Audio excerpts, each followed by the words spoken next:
It's there for my reverbs and different sends. There's not a ton of processing going on as far as like serial processing, as far as that stuff, except for vocals. I have like a vocal chain. I actually just shared that over my Instagram the other day if anybody cares to check that out. Yeah. So, yeah, I mean, and that's it. Again, just kind of saves me a bit of time when I'm prepping, and then from there I just usually will listen to the rough mix, and I'll make markers in the session of, verse 1, verse 2, chorus 2, just so that that's ready by my markers so that, when I start mixing, it's there.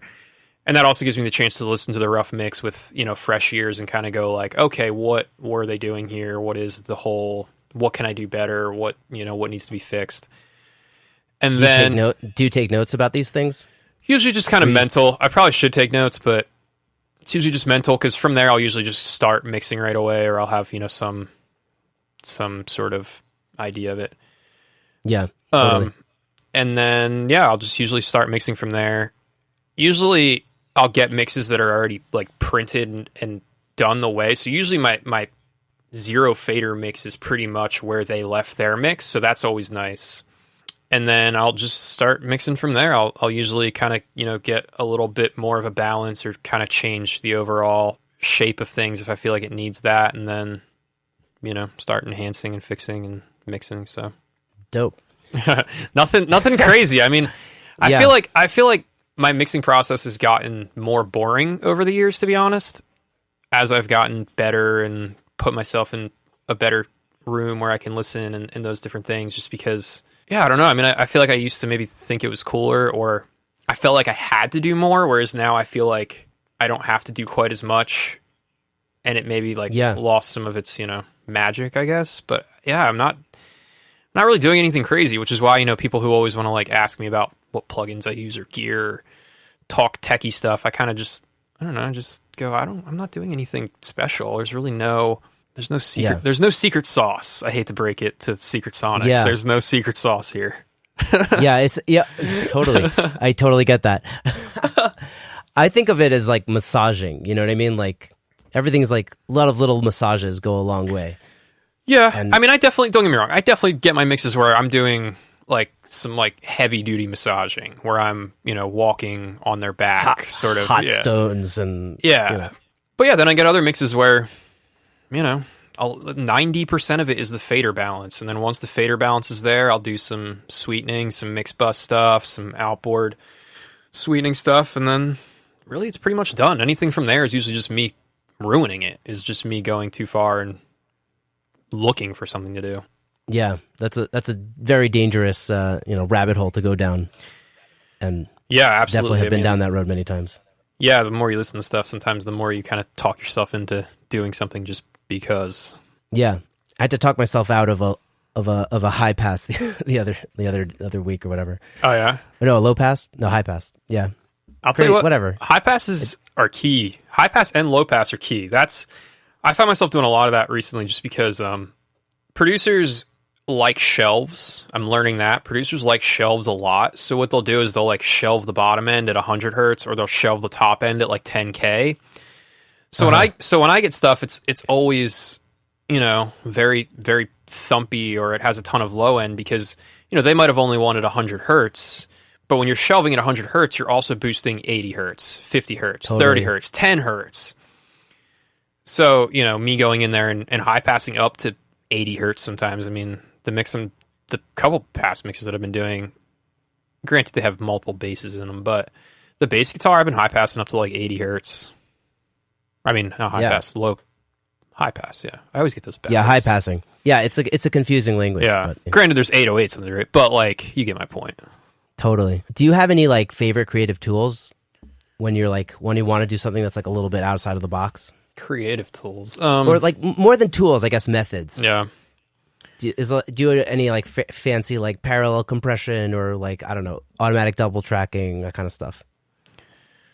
Not really. I mean, I guess my first thing is I just don't consider them fancy anymore. I don't know.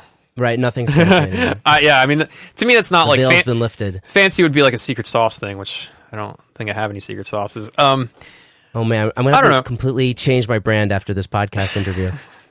I love the I forget who does, like the Reed Stefan on YouTube, where they do like, they basically ripped off Whole Foods with their whole loops. Have you seen that? No. Yeah, with the puppet. You've never seen the videos. It's like the puppet talking and he's like doing the walkthroughs. I think I saw one interview with like Andrew Sheps. Yeah. Maybe. Okay. Yeah. You should watch those. They're awesome. It's this guy like Reed Stefan, who's like a producer, but he like started doing Okay. different things. But his like branding, he owns a sample company called Whole Loops, but he ripped off Whole Foods. I mean, do you know Whole Foods? Yes, I go back to America every once in a while. Okay, I was just making sure. I was like, this is not going to make sense if he doesn't understand. So he ripped off every time I go back, it's completely different. Yeah. So he ripped it off, but then he set like all his sample packs are called The Sauce or Premium Beats, and it's like beats, like actual like beats. It's funny. Yeah, anyway, the plant. Yeah, Dwight Schrute style. Yeah, you should steal their branding for your sauces. Anyway, I will not do that. Yeah, I mean, I have a few little tricks that I'll do. I like on vocals, I don't really do parallel compression, but what I do is I'll do a parallel track that's compressed really heavily. I mean, really heavily. I mean, it's just demolished, doesn't exist. With an 1176, which typically when you're hitting it really hard will distort already. It'll start to kind of break up a little bit. The FET chips in it, break up, which is a nice thing. I mean, guitar players love FET distortion. And then I'll distort it even more with like Decapitator, or I like the Waves NLS bus. It just kind of creates nice harmonic stuff. And then what I'll do though that makes it a little less about the actual dynamic that it did and a little more about the harmonic content is I'll filter it with an EQ, and I'll choose what area I want to use the added harmonics from. So whether that's either around like 700 hertz, which is usually where I'm scooping a lot of frequency out of the vocal sometimes, because when vocals are cut in sort of a boxy room, it gets a lot of that room tone, which is around 700 hertz, especially when they sing really loud. So sometimes I'll blend that harmonic content around 700 hertz back in, or sometimes I'll use like some of the real top end, like 8, 10K, like filter all the way up there and use that as like some sweetener up top, kind of maybe like a, just to fill in some of the top end on a microphone that was maybe like a dynamic mic that didn't have that kind of sweet top end, or one that just didn't have good top end. I'll filter some of it out of the vocal like track itself and then use that. So I'm almost making my own top end a little bit at that rate. Cool. It's like one trick. It's like a homemade exciter or something, It's like kind of, which I kind of like because I could use whatever I want. I can control the color and sound, and I like the NLS for that because it has the 3 console emulations in it. It's like the SSL, the tube guy, and the Neve. So literally, I could just close my eyes, have the vocal, have that pulled up in parallel already, and then swap between the 3 and go like, oh, okay, I like the Neve because it does this thing, or I like the SSL because it does that thing. And again, these things are so subtle. I know, totally. But to me, that's kind of the hard part. But that's my one sauce, I guess. The other sauce I'd say is really just comes down to like effects for me sometimes. I just try and get fun. I love the Michael Brower panner that Waves has. Okay, I haven't used it. Do you know about that one? It's like Brower Motion. Yes. And I like it because it pans in a circle. So it like does this crazy thing where it doesn't just go back and forth, but it uses phase somehow, I guess, to go forward and back and volume. And so I'll throw that like on a reverb track or a delay track or something, and then, do delay throws to that, and it'll just gives us some movement in a mix. And I mean, the reality is probably nobody hears this type of stuff, but it makes me excited doing it. Well, that's got to keep you fresh. I was going to ask you, do you have any practices to stay fresh and creative in the mixing space? It could be taking a break, even. You know what I mean? It could just be like, I'm going to step out. Yeah.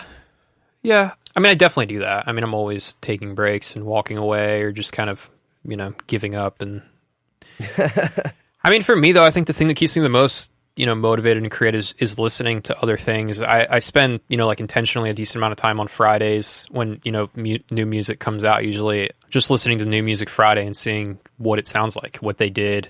And that, just kind of makes me go, oh, okay, I see what they did there. That's kind of wild. So I'll try that. Another thing that I do, and I don't know if it's really keeps me creative, but I have a few like software things, like Golden Ears is one that, is an old school one, but it's basically just like ear training that you kind of use to train your ears and listen, and it like boosts the frequency, and then you have to pick out of like 3 options, like what frequency was boosted. So I mean, I don't know if that keeps me creative as much as it helps me just stay motivated and getting better, essentially. Yeah, increase your ninja skills, Kind of, yeah. I mean, yeah, my ninja skills. So I'd say that helps. I think it's hard and limited in mixing just because it's not like production where you can kind of like take something and totally manipulate it and destroy it. And with mixing, a lot of times it's kind of just, I want to get there quicker. So even if, like sometimes in producing, it might be cool to, let's say, not use a kick drum. Like try using a hit the wall and then process it, and you can get this crazy sound. And like through making that sound, you might be inspired even more. Whereas in mixing, it's like, if I know I want to do something, I just kind of want to get there quick just so I can get to the next step. And then, so I mean, maybe moving quick is what keeps me inspired, but I'm not typically like trying to do like use 4 plugins for the job of 1, essentially. Like maybe in production you would. I don't know. I'm rambling now. I'm just trying to think of dumb things. No. Totally cool. So you're kind of all about like get in there, get in, get out, get it done, take a break, come back to it, reassess. Yeah, I mean, I'm not like a big guy who's like always buying new plugins or anything anyway. I'm very much, if it works, don't break it sort of thing. So yeah, keep using it. Yeah, if it's not broken, don't fix it. Totally. I haven't bought a plugin in a very long time. I'll still honestly, I'll still buy them every once in a while just because I don't have that many plugins, to be totally honest. I just never liked buying them because it's $100 for a stupid piece of software is so dumb to me. So I have been, in recent years been like, oh, I don't have a DBX 160 plugin. I better buy one just because I kind of, do want that tool. So I'll buy like random ones one-off when they're cheap or whatever. The Wave sales or the whatever. Yeah, I love the Wave stuff, man. Everybody kind of likes to talk bad about Waves, but I think their stuff's great. I was talking about the sales, not their stuff, but yeah. Well, they do have those crazy sales. Yeah, I mean... No, dude, I'm still using a bunch of the, of the Wave stuff. Yeah, I mean, it's cost-effective, and it sounds just as good, man. Yeah, I use their SSL compressor, like on the stereo bus. Yeah, if I didn't... I just like the way it sounds. It just works. If I didn't have my outboard one, I would use that one, because I've done shootouts, and the Waves one got the closest. I don't like the UAD one. I feel like the Slate one got close, but I just don't like Slate stuff. Yeah, I like the Slate stuff. I gotta disagree with you there, but we don't have to get into this. Yeah, that's fine. I mean, yeah, I'm not on here to badmouth Slate or products. I mean, no, it's fine. Yeah. It's fine gear. It's not that it's like bad gear. It's just I don't like the subscription model even more than I hate paying $100, for one plugin. At least I own it, and then at that rate, I'm not paying for it forever. I think the Slate stuff's fine though. Like I use the console collection on everything. Every mix has that, but yeah, that's kind of like the NLS, but it's slightly different, I guess. Yeah, I mean, I would use the NLS on everything if it had a gain match. The problem is it doesn't do the like in-out thing that the Slate does. Yeah. So I have to audibly gain match it, and I don't have time for that. So Waves, fix that if you're listening. Where's Asher at? Okay. Yeah, tell him. Maybe Asher will listen to this episode and put in the good word. There you go. I'll tell him. They need an update on that. Totally. Actually, I know somebody that does. I met another guy that did. There's like randomly I'll meet Waves employees because it's in Israel. Because you're right there. Yeah, that's crazy. Yeah. I was offered to beta test, and I turned it down because I just didn't want to take the time to be a beta tester. And just like really to it. Yeah, I was like, I don't really think I have time for this right now. Probably because I'm a new dad, so it's what I mean. Like, yeah, I know that just takes up all the rest of your time. You know what I mean? Well, why? What do they require? They require you like a lot to do for it. So, the beta testing? Yeah. I think they want you to like seriously dive into every single new plugin they come out with. Sure. Yeah. I mean, yeah, but if you're just already mixing or working, I mean, you just throw it in your session and use it. I could change my mind. I could give you his information if you're interested. I mean, if it pays, I'm all about it. It doesn't pay. No. It was a non-paid situation. Oh, well then. I was like, oh, cool. You'll get free plugins, but you'll have to put in some work. I'm like, I don't know if I want to work for plugins right now. I'd maybe work for plugins. It just depends what they're doing. Like, I mean, if they're just going to give me like, pianos and stuff that I'm not really going to use in mixing,